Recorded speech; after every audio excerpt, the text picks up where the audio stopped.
Eu tenho falado muito ultimamente sobre fazer um álbum de fotografia do futuro. E as pessoas com quem eu falo geralmente me perguntam, mas álbum não é de passado? Eu digo, não, nós podemos fazer um álbum de fotografia de futuro. Você pode, pela fé, imaginar o que você vai encontrar lá na frente.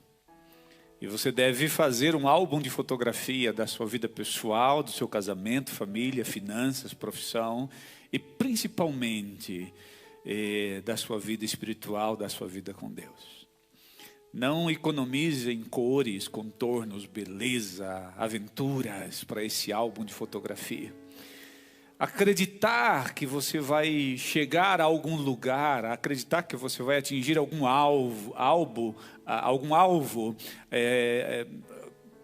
chegar a algum propósito, cruzar uma linha de chegada, é muito importante para você viver. Você precisa ter um algo na sua frente, um alvo para você atingir. E Jesus fala sobre isso quando ele diz, seja feito conforme a tua fé. Você precisa acreditar. E quando você acredita e forma esse álbum de fotografia de futuro, não quer dizer que vai acontecer uma mágica e aquilo vai aparecer na sua frente. Vai acontecer um fenômeno muito interessante na sua mente, no seu coração, na sua alma. Quando você coloca aquilo diante de você e acredita demais naquilo, os seus olhos vão ficar muito atentos para todas as oportunidades que aparecerão diante de você. Mas se você não tiver um álbum de fotografia, você vai deixar passar um monte de oportunidades. Você vai se relacionar com pessoas estratégicas para que o álbum que Deus permitiu você pintar na sua mente, no seu coração, na sua alma, se realize. Você vai trabalhar diferente, você vai cuidar mais da sua saúde, você vai dormir melhor, você vai se alimentar melhor. Quando você tem algo na sua frente, que você acredita demais naquilo, logicamente orientado por Deus, pelos princípios do Evangelho, isso simplesmente revoluciona a sua forma de viver. Você não será mais o mesmo se você pintar um belíssimo álbum de fotografia para o seu futuro. O que você espera da própria vida, da sua família, do seu casamento, da sua vida financeira, da sua profissão, da sua igreja? O que você vê no futuro? Como você vê no futuro a sua igreja? Eu vejo que essa igreja no futuro, esse é o meu álbum de fotografia, essa igreja será uma igreja, uma das mais relevantes da cidade de São Paulo. Eu creio que através dessa igreja, esse eu tenho no meu álbum de fotografia, através dessa igreja, o Senhor Jesus Cristo vai transformar a realidade do bairro em que vivemos, vai transformar as famílias, vai transformar a realidade social, espiritual sobretudo, vai transformar a realidade econômica, porque Deus vai trazer prosperidade onde não há prosperidade. O Evangelho de Cristo, onde Ele entra, Ele transforma. E eu vejo o meu bairro, o nosso bairro transformado pelo Evangelho de Jesus Cristo. Você também vê isso?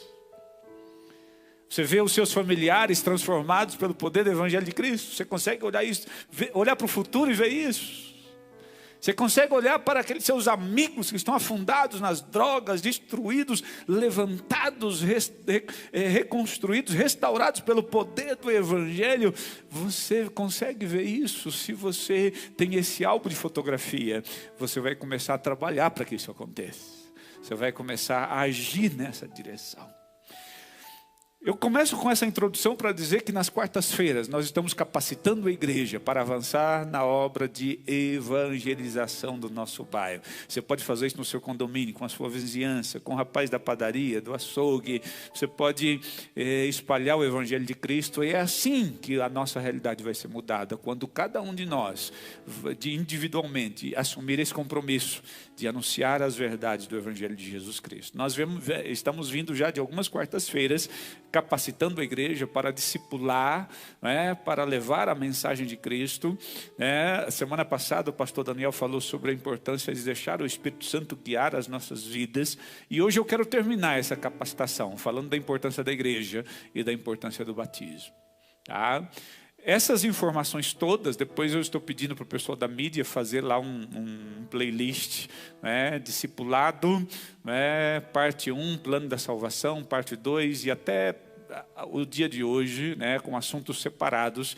Para você que quiser evangelizar, ganhar alguém para Jesus, você vai abrir o nosso canal de YouTube, vai receber todo esse treinamento e vai partir para a obra evangelizadora, para a obra missionária. Eu tenho certeza que a sua vida será usada para isso. Porque nós cristãos, nós precisamos obedecer à ordem suprema de Jesus. Qual é a ordem? Ide por todo mundo, pregar o evangelho a toda criatura. Me entristece o meu coração de pastor quando eu converso com pessoas com 20 anos dentro da igreja, nunca tiveram alegria de conduzir uma só vida a Jesus. E me entristece ainda mais quando eu vejo pessoas de 40 anos na igreja que nunca conduziram uma só vida a Jesus. Esse é o tempo de obedecer. Se você nunca ganhou ninguém para Jesus, integrou essa pessoa à igreja, fez com que essa pessoa abraçasse o evangelho até o ponto dela reproduzir aquilo que ela viveu com outra pessoa, preciso te dizer, você está em desobediência à ordem suprema de Jesus. A ordem é para mim, é para você. Você está tendo oportunidade, está sendo capacitado para realizar esta obra suprema, esta ordem, a obedecer esta ordem suprema de Jesus. Começo falando sobre a igreja. Jesus estabeleceu a igreja. A igreja não é uma invenção humana, e durante a minha fala eu vou citar vários textos bíblicos para você. Não é uma invenção humana, não é uma invenção qualquer de nenhum governante, de nenhuma autoridade terrena. A igreja é estabelecida pelo próprio Jesus Cristo. Ele é o fundador da igreja. E sendo ele fundador e cabeça da igreja, ele também deixou em sua palavra todas as regras e normas de funcionamento da sua igreja. Jesus estabeleceu a igreja. Ele é cabeça da igreja. Ele entregou a sua vida pela igreja. Ele derramou o seu sangue por sua igreja. Portanto, ele é o Senhor absoluto, Criador, aquele que estabeleceu a sua igreja. E com que propósito Jesus estabeleceu a igreja? O que é a igreja de Jesus? A igreja de Jesus é a reunião de todos aqueles que foram salvos por Jesus Cristo, todos aqueles que nasceram de novo.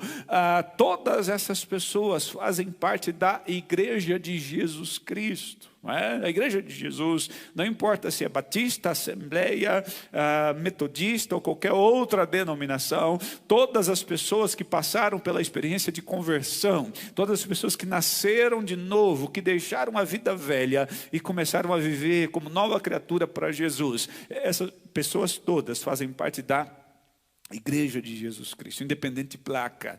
No céu nós não teremos placa de igreja, nós teremos pessoas convertidas.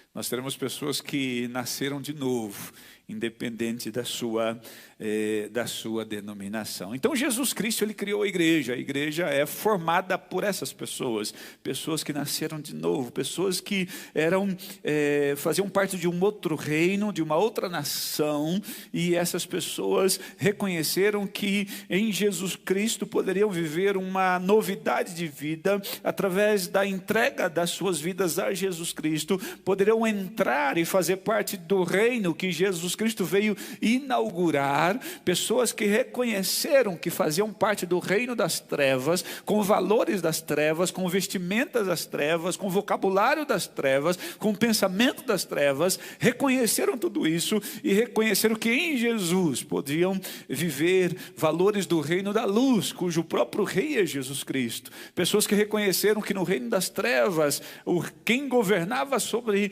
esse reino era o próprio Satanás, mas decidiram caminhar em direção a Jesus e permitiram que Jesus Cristo governasse também sobre as suas vidas. Essas pessoas todas fazem parte da igreja do Senhor Jesus Cristo. Hebreus capítulo 10, versos 24 a 25.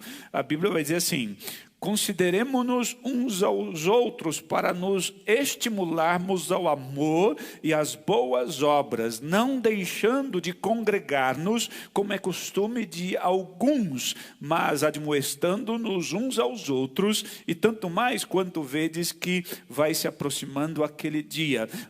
A Bíblia está falando a respeito da igreja. Está dizendo que a igreja foi estabelecida por Jesus com um propósito de ter os salvos, de ter aqueles que passaram pela experiência do novo nascimento, reunidos, congregados, fortalecendo uns aos outros, nesse tempo de comunhão.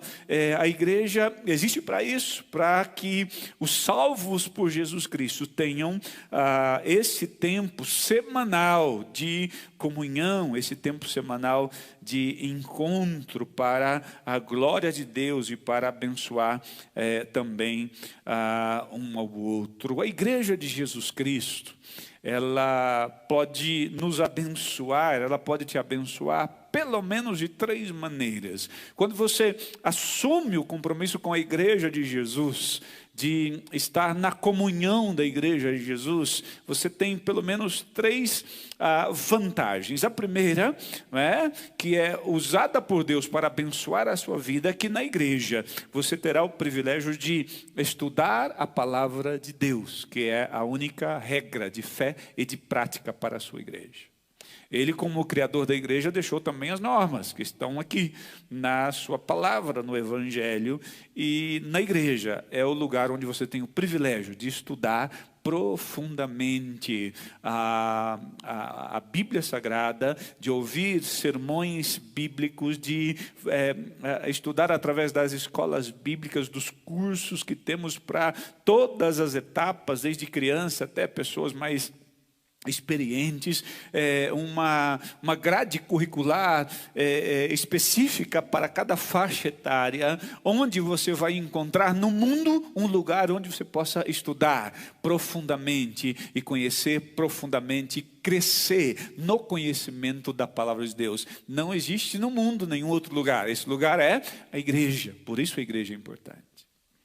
Por isso estar na igreja é importante. Por isso estar nos cultos é importante.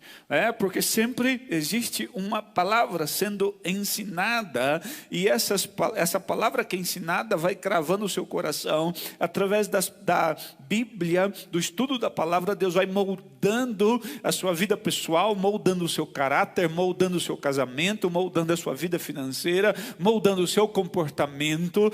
Através do estudo da palavra e da confrontação constante que temos no estudo da palavra, é que Deus vai moldando a nossa vida e vai nos fazendo mais fortes diante do mundo e diante da vida. Essa é a primeira vantagem que nós temos. Nós estudamos a palavra na igreja e por isso Jesus estabeleceu a igreja para o nosso crescimento, para o nosso avanço, para o nosso fortalecimento. A segunda vantagem que temos ao estarmos na igreja é que, na comunhão, nós somos fortalecidos e encorajados. Isso acontece onde? Acontece na igreja. Todo cristão precisa de força, de ânimo. E essa força e esse ânimo nós encontramos na comunhão com a igreja. Eu tenho certeza que já aconteceu com você. Às vezes você passou uma semana difícil e você veio para a igreja com vontade de não vir para a igreja, de ficar em casa. Mas você chegou na porta da igreja e Deus estava presente naquele lugar. Você sentiu a presença de Deus e as músicas que cantavam exaltavam o nome do Senhor e aquilo falou ao seu coração. As músicas falavam da grandeza de Deus e você foi impactado pela beleza da grandeza de Deus, e depois a palavra foi pregada e ali você foi alimentado, e no final do culto 2 ou 3 irmãos olharam para você, usados por Deus, isso acontece na igreja, e te deram uma palavra de ânimo. Deus abençoe a sua semana, Deus abençoe a sua vida, e você volta para casa completamente diferente do momento, da situação que você chegou aqui na igreja. A igreja funciona assim. Na igreja nós somos encorajados, nós somos fortalecidos pela comunhão, e é por isso que nós não podemos, de Jesus, deixar de congregar-nos. Não podemos, não devemos deixar de congregar-nos. A terceira vantagem que temos ao estarmos na igreja é que na igreja nós encontramos um meio para servir melhor a Cristo. Efésios 2:10 vai dizer assim: porque somos obras das tuas mãos, criados em Cristo Jesus para as boas obras. Nós somos criados, nós somos salvos para a prática de boas obras. Somos salvos para servir a Deus, os irmãos, a comunidade. E não há um ambiente mais adequado para servirmos a Deus e uns aos outros que a igreja de Jesus Cristo. Não digo que nós viemos à igreja para servir nas paredes do templo, mas aqui nós somos capacitados para sair e servir a Deus no trabalho, na vizinhança, na família, em todos os lugares. E também servimos entre as quatro paredes do templo enquanto estamos em comunhão com a igreja. A igreja de Jesus é uma bênção. A igreja de Jesus é uma bênção para quem leva a leva a sério. As pessoas que têm um compromisso com a igreja, as pessoas que têm comunhão com a igreja, as pessoas que cresceram na comunhão da igreja, que foram orientados biblicamente, essas pessoas, elas têm um casamento, um namoro bem-sucedido, um casamento bem-sucedido, uma família bem-sucedida, as finanças bem-sucedidas. Elas criam e formam uma família bem-sucedida porque elas receberam instrução dos céus para alicerçar a sua vida. Já aquelas pessoas que vivem com um pé no mundo e um pé na igreja, bebe um pouquinho aqui, bebe um pouquinho lá, se alimenta um pouquinho aqui e se alimenta um pouquinho lá. Essas pessoas não têm o privilégio de ter um namoro abençoado, um casamento, finanças, família, profissão abençoados. Por quê? Porque muitas vezes dá mais ouvidos à voz do diabo do que à voz de Deus. E isso é muito grave. Quantas pessoas que não levam a igreja de Jesus a sério estão afundadas, ignorando toda a instrução que Cristo traz através da sua igreja. A igreja é muito importante. A igreja é uma bênção. Jesus estabeleceu a igreja, mas existe, pastor, a igreja verdadeira e a igreja falsa? Sim, existe a igreja falsa. Como saber se uma igreja é falsa e uma igreja é verdadeira? Eu tenho alguns critérios muito simples que servem para mim, talvez sirva para você também. A igreja verdadeira é aquela que prega, que ensina com todas as forças que Jesus Cristo é o único Salvador e Senhor da igreja. Se uma igreja prega isso, ela é verdadeira, ela é boa. Segundo critério que eu uso, a igreja que tem a Bíblia Sagrada como única regra de fé e de prática. Ela não negocia esses valores, ela interpreta corretamente e ensina tudo o que tem aqui, não pulando algumas verdades, ensinando apenas algumas, mas ensinando, conforme diz o apóstolo, todo o conselho de Deus, quer seja agradável aos ouvintes ou não agradável, mas ensina todo o conselho de Deus. A igreja que faz isso é uma boa igreja. É uma boa igreja. A igreja que vive o amor cristão. A igreja que não julga, a igreja que não aponta, a igreja que não rotula, mas a igreja que recebe todo tipo de pecador em qualquer situação, do jeito que está, e esse pecador é confrontado pela palavra de Deus em seu pecado, para que o Espírito Santo de Deus mude a vida que ele está trazendo a Deus. Mas a igreja recebe todos, em qualquer situação, com muito amor, com um abraço, acolhe. Essa igreja que vive esse verdadeiro amor, essa é uma igreja boa, essa é uma igreja que é uma igreja verdadeira. Aquela igreja que tem como objetivo prioritário glorificar o nome do Senhor. nessa igreja verdadeira, você vai encontrar cânticos que exalte o nome do Senhor, que fala da fidelidade de Deus, que fala da bondade de Deus, que exalta todos os atributos divinos. Esta igreja que tem Cristo no centro das suas canções, da sua pregação, esta é uma boa igreja, essa é uma igreja verdadeira. Agora, a igreja que diz que Jesus Cristo não é o único Senhor, que tem outros, a igreja que segue a Bíblia, mas segue também outras coisas, a igreja que não vive o amor cristão, a igreja que não tem Cristo centralizado, que não é cristocêntrica na sua música, na sua pregação, fuja dessa igreja, porque ela é falsa, ela não é de Deus, não foi a igreja estabelecida por Jesus Cristo.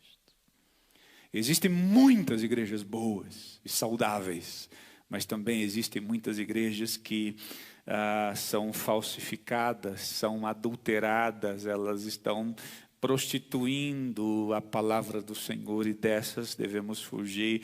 Como dizia um grande pregador do passado, não procure a igreja mais perto da tua casa, procure a igreja mais perto da Bíblia, da palavra de Deus. Tem muitas igrejas verdadeiras, mas cuidado com as falsas igrejas, elas vão lançando veneno. E muitas vezes uma pessoa que entra numa falsa igreja, ela é convencida de que ela é cristã, quando nunca viveu, passou pelo novo nascimento, nunca foi transformada por Jesus Cristo. Ela é convencida de tal maneira que depois o evangelho puro chega ao seu coração e ela rejeita de todas as maneiras.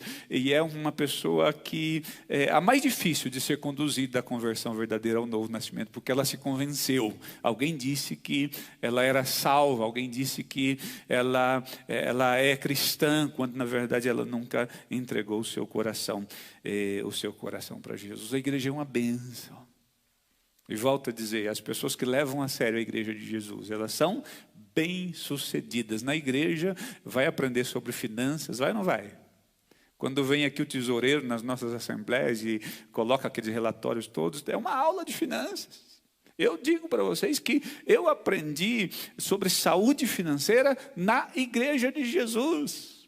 Eu sabia que eu podia, com um pouquinho que eu ganhava, administrar bem e avançar, e avançar, e avançar. Eu aprendi onde? Na igreja, onde nós aprendemos sobre um casamento saudável. Na igreja, onde nós aprendemos sobre honestidade, sobre integridade. Na igreja, a igreja estabelecida por Jesus, nas regras, nas normas de Jesus, que glorifica a Deus, que é uma igreja cristocêntrica. Esta igreja é bênção para a sua vida. E é por isso que que a Bíblia diz assim, não deixe de estar na comunhão com a igreja.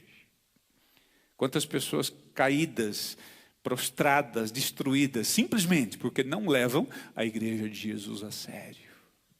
Eu diria que o bom cristão precisa estar pelo menos um dia na semana na comunhão da igreja de Jesus Cristo. A igreja é uma bênção de Deus. A igreja é uma bênção de Deus.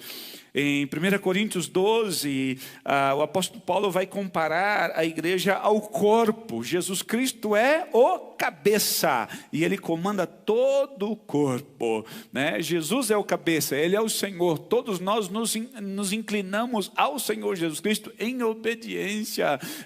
Muitas igrejas, alguns querem tomar o lugar de Jesus. Jesus já foi expulso de muitas igrejas, mas a igreja onde Jesus é o cabeça, essa igreja é muito boa. Portanto, não ignore a bênção que a igreja é na sua vida, a bênção que a igreja quer ser na sua vida. Se você está afastado da comunhão da igreja, preste atenção nisso, a sua vida será transformada a partir do momento que você assumir o compromisso de estar na comunhão da igreja de Jesus Cristo. O salmista já dizia, né, quão bom e quão maravilhoso é que os irmãos vivam em união. E lá no final dos Salmos ele diz assim, é aí que o Senhor ordena a bênção, quando a igreja está em comunhão. Deus tem uma bênção para quem está em casa, para quem está fazendo outra coisa, para quem está no trabalho, claro que tem, mas essa bênção que Deus tem para aqueles que se reúnem na comunhão da igreja, é só daqueles que estão na comunhão da igreja, os outros não vão ter. A igreja de Jesus é uma bênção, é uma bênção. Certo jovem disse para o seu pastor: pastor, eu vou embora da igreja, eu não suporto mais igreja. Sabe por quê? Eu estou há 20 anos na igreja, olha, eu paro para pensar, eu não me lembro nem de 1% dos sermões que o pastor pregou. E para que eu venho se eu não me lembro de nada? Eu vou embora da igreja. E o pastor perguntou para ele: você se lembra de todas as refeições que você comeu nos últimos 20 anos? Claro que não, pastor. Claro que não. Mas foram essas refeições que mantiveram você em pé e saudável hoje, mesmo que você não se lembre delas. O que mantém você em pé espiritualmente é tudo que você ouve. Por mais que amanhã você esqueça, daqui a 10 anos você não se lembre, mas aquilo alimentou a sua alma, e alimentou o seu casamento, a sua família, levou você a tomar decisões sábias, e é isso que te mantém na igreja, te mantém em pé. A igreja de Cristo é uma bênção.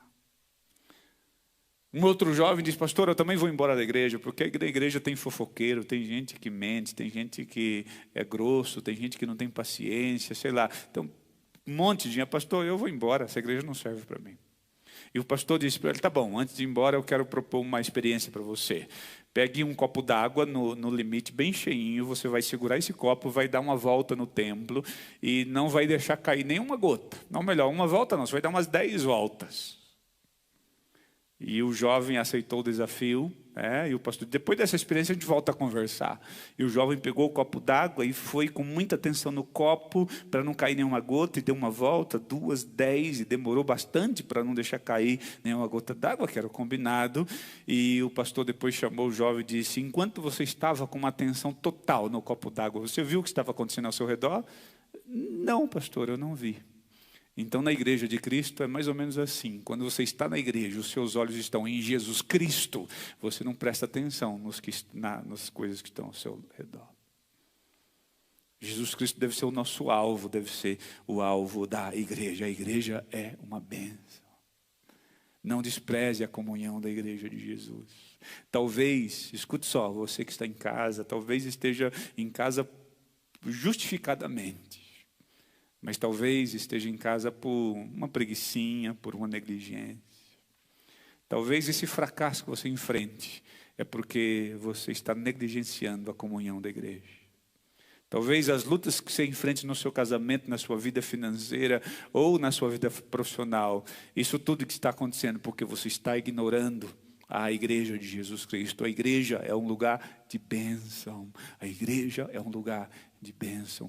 Retome a comunhão com a igreja de Jesus Cristo. Aqui ele vai ordenar uma bênção especial para a sua vida. Nesse processo de discipulado, nós precisamos falar da igreja para as pessoas que estão chegando. Falar que a igreja é bênção. E para fechar esse treinamento, eu quero falar da importância do batismo. Batismo é importante. Mateus 28, 19, o próprio Jesus diz: portanto, ide e fazei discípulos de todos os povos, batizando-os em nome do Pai, do Filho e do Espírito Santo. Assim como Jesus, ele é o autor da igreja, ele criou a igreja, ele é o Senhor da igreja, ele também deu a ordem para que todo aquele que deixar o reino das trevas e avançar com fé em Jesus Cristo para o reino da luz, se arrependendo dos seus pecados, passando pelo milagre do novo nascimento, todas essas pessoas devem ser batizadas. É uma ordem de Jesus. É uma ordem de Jesus. Todos devem passar pelo batismo. O batismo ele tem uma simbologia muito importante. O batismo bíblico nós entendemos, não é? Que ele é o batismo por imersão. É esse o batismo que vai simbolizar, né? Simbolizar a experiência que nós já vivemos com Jesus Cristo. Quando uma pessoa, por imersão, que significa o corpo todo coberto com água, né? Quando essa pessoa imerge nas águas, ou seja, ela afunda, ela mergulha por completo, aí está simbolizando que essa pessoa, que o velho homem, o homem das trevas, morreu. Porque debaixo d'água a gente não respira. Está simbolizando isso, quando você é imerso. Agora, quando você emerge, quando você se levanta, sai das águas, simboliza que você está nascendo de novo para quê? Para viver uma vida nova com Jesus. 2 Coríntios 5,17, aquele que está em Cristo, nova criatura é. As coisas velhas passaram, tudo se fez novo. O batismo vai simbolizar essa identificação do cristão, da pessoa que crê em Cristo, com o próprio Cristo, com a morte de Cristo, com a ressurreição de Cristo. Assim como Cristo morreu e foi enterrado, todo cristão deve simbolizar isso através do batismo, mergulhando todo o seu corpo em água. E assim como Cristo ressuscitou no terceiro dia, todo cristão que emergiu nas águas deve emerger para... deve ser emerso para simbolizando uma novidade de vida para a glória de Deus. Esse é o simbolismo do batismo. O batismo não salva. Muitas pessoas perguntam: eu vou morrer e eu vou para o inferno porque eu não sou batizado. O batismo não salva. Quem salva é Jesus Cristo. Agora, quem é salvo por Jesus Cristo deseja obedecê-lo passando pelo batismo, deseja simbolizar isso. O batismo ele não pode ser um ritual vazio, não é? Simbolizando tudo isso que eu acabo de dizer para vocês, ele precisa, no ato desse simbolismo, imersão e emersão, no ato desse simbolismo, ele precisa estar representando na vida de quem está sendo batizado, ele precisa estar, esse símbolo precisa estar remetendo essa pessoa a um passado que ele já viveu.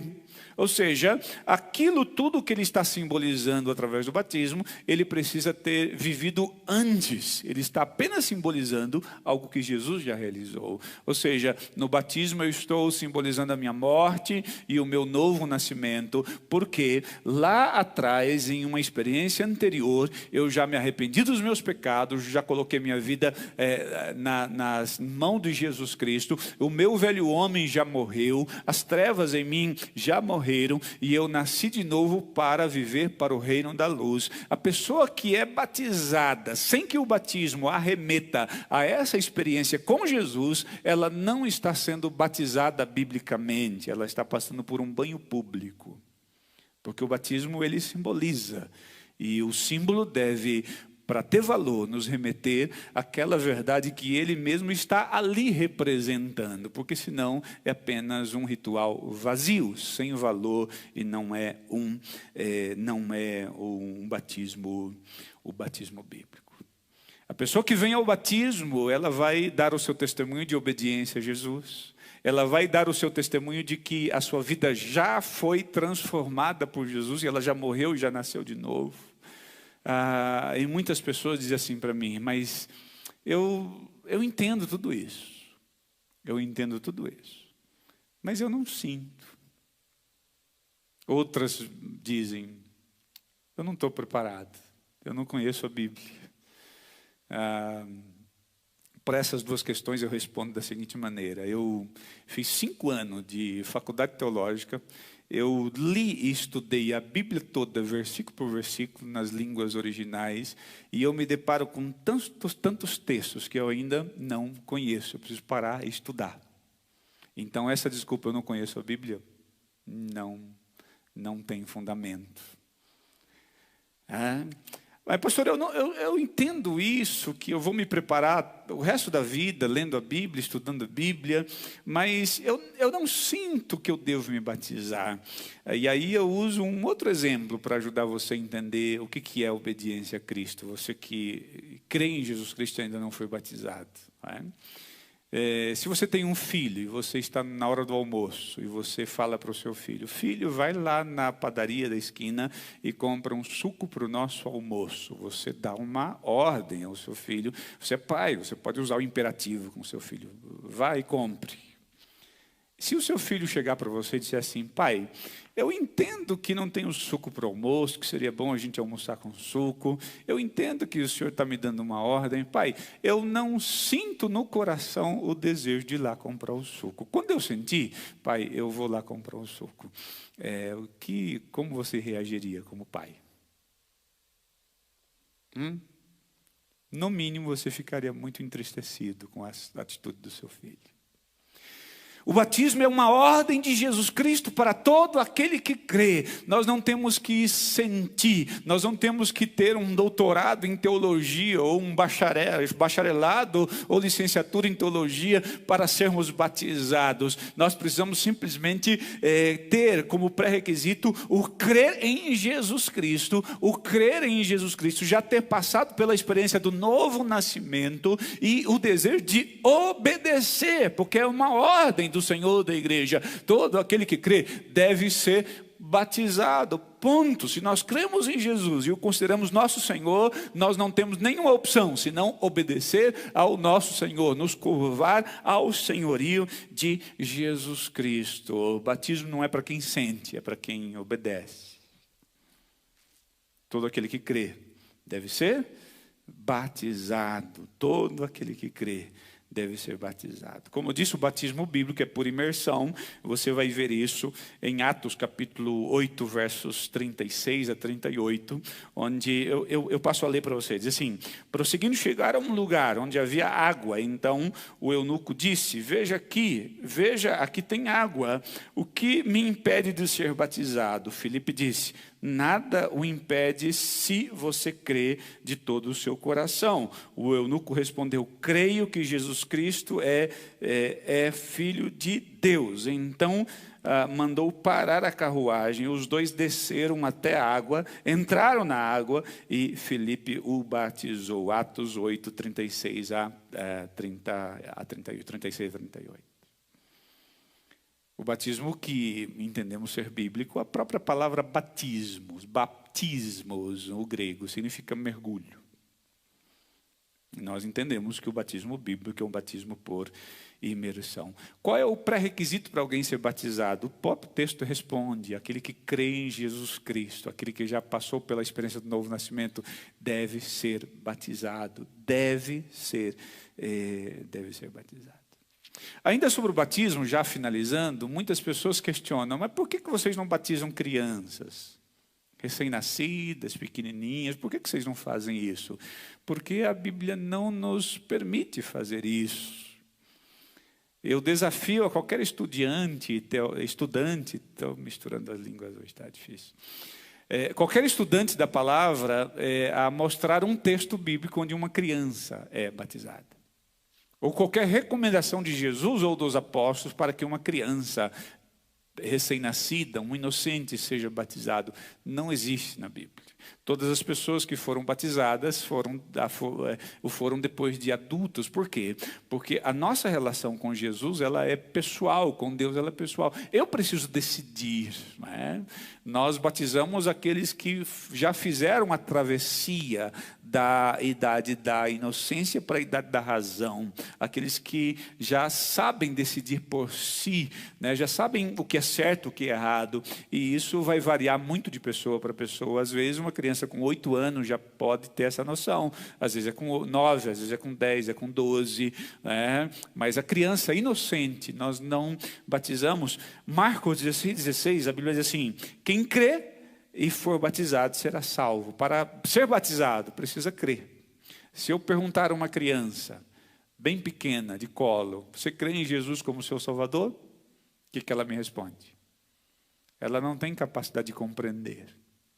E por isso ela precisa ser batizada depois que ela tem essa capacidade de compreender, que pode variar bastante de criança para criança. Todo aquele que crê precisa obedecer à voz do seu Senhor, precisa ser batizado. Se você crê em Jesus Cristo, se você é frequentador de igreja, mas ainda não foi batizado, entenda uma coisa: todo salvo tem o desejo de obedecer ao seu Senhor. E a ordem de Jesus é essa, que todo aquele que crê deve ser, então, batizado. Não é?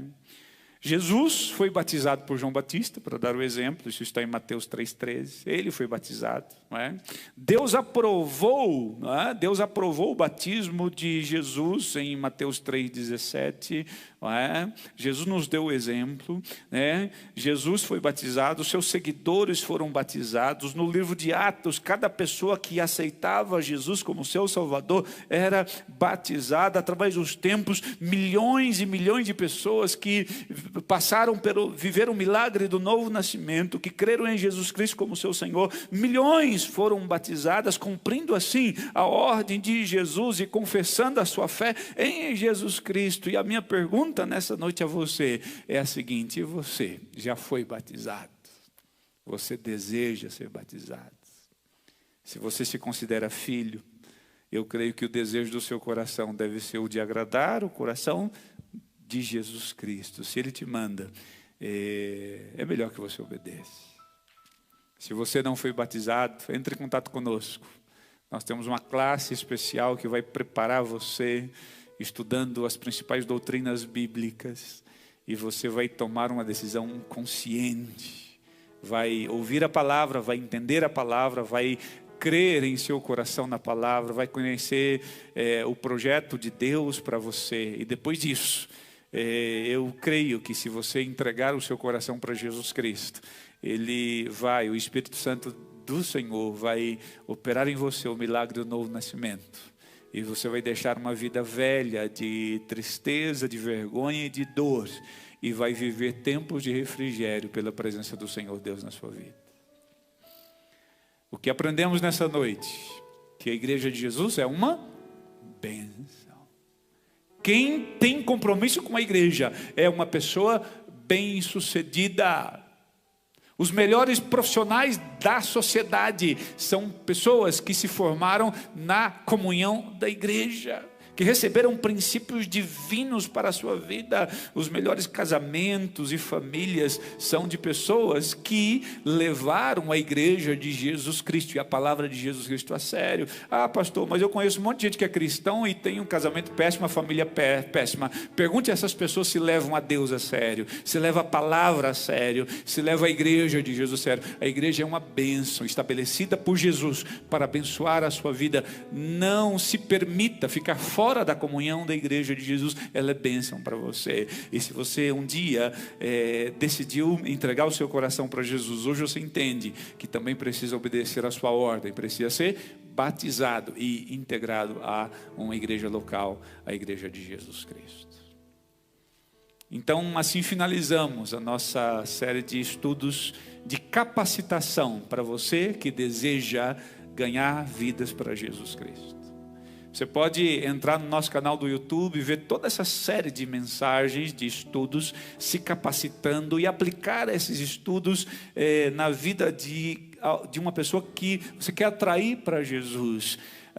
Você pode perguntar: então, pastor, discipulado é isso? Eu começo com tal lição, termino com essa e acabou o discipulado? Não, essas são ferramentas para você se relacionar com essa pessoa, né? Depois que terminar essa série de estudos, você vai precisar continuar investindo na vida dessa pessoa, orando, orientando, né? De acordo com a palavra de Deus. Quando termina o discipulado? Não sei, eu acho que não termina, mas se tiver um fim o discipulado, ele vai acontecer quando esta pessoa que você está instruindo na palavra reproduzir com uma outra pessoa a experiência que ela viveu. Quando ela estiver tão convicta do que ela aprendeu, que ela vai então adotar uma outra pessoa e ensinar para outra pessoa tudo aquilo que ela aprendeu, integrando essa outra pessoa à igreja de Jesus Cristo. Que o Senhor te abençoe, que o Senhor te guarde, que o Senhor use a sua vida para expandirmos o reino de Deus sobre São Paulo, sobre o Brasil e sobre o mundo. O ID de Jesus Cristo é para você. Na sua jornada cristã, quantas pessoas você ganhou para Jesus Cristo? Quantas pessoas você discipulou de maneira prática, a ponto de integrá-la à igreja, a ponto de vê-la reproduzindo em outra vida aquilo que ela recebeu? Quantas pessoas? Poucas? Nenhuma. O convite é para você. O ID de Jesus é para você. Não podemos negligenciar a ordem suprema de Jesus Cristo para a sua igreja. Ide por todo mundo, pregai o evangelho a toda criatura, batizando-os em nome do Pai, do Filho e do Espírito Santo. Pai, em nome de Jesus, obrigado, porque o Senhor capacita a tua igreja para espalhar o teu evangelho, para ganhar vidas, para transformar vidas como um instrumento nas tuas mãos. Eu quero te louvar, porque eu creio em nome de Jesus, que através dessa capacitação, o Senhor está levantando um exército. Pessoas que vão ganhar vidas no seu condomínio, na sua vizinhança, na sua família, entre os seus parentes. Ó Deus, em nome de Jesus, eu quero consagrar todos esses soldados ao Senhor, em nome de Jesus Cristo. E pedir que o Senhor os use com poder, para que através desta vida, Pai, o Senhor entre em muitos lares, casamentos, transformando por completo, Pai. Não permita que a tua igreja ignore, ó Deus, a ordem suprema que vem do Senhor. Capacita-nos, Senhor, e através dessa ação de cada um de nós, eu creio que daqui a alguns anos nós vamos olhar as pesquisas e nós vamos ver a diminuição dos crimes, da violência. Nós vamos ver uma situação social melhor, uma situação econômica melhor no nosso bairro, na tua cidade, porque a tua palavra, ó Deus, tem poder para transformar toda a realidade. Use esses soldados que o Senhor está levantando nesse tempo, corajosamente, ousadamente. Não nos permita perder tempo com coisas menores. Nos ajude, Pai, a compreender que devemos viver para a glória do teu santo nome e para conduzir vidas ao teu altar. Use as nossas vidas, assim oramos, cremos que o Senhor o fará, em nome de Jesus, amém.